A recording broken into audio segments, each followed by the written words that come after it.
mortgages on these lands, I think you end up with protests outside your bank and saying, hey, these banks are against reconciliation. So I think the banks, the message is they don't want to get involved, and so publicly they're not saying anything.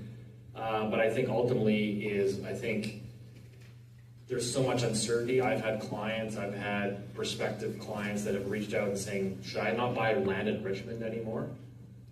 And I'm like, well, I can't say that because I don't know what the next shoe to drop is. Like, what is the next land that gets contested? Because roughly 90% of BC is unceded territory.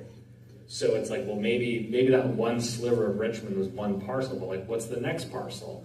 And I think ultimately the challenge, I think that's unfortunate for the families that are impacted on those lands, is that's not going to get rectified in court for probably another 2, 3, 4, 5 years.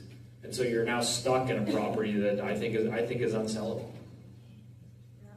But investor confidence in British Columbia, when this special interest group could go and make claim to any piece of land that they would choose to claim, how do you think the world sees British Columbia as an investment place now? I think it's cloudier for sure. I think what it does is it probably just gives you a second thought. It just gives you an additional pause to say, which I think is not great timing given everything else that's going on down south, and the whole campaign and branding of all these elections has been, we're gonna build Canada strong, and I think having now this hanging over in addition to what we're already dealing with, I think is just bad timing.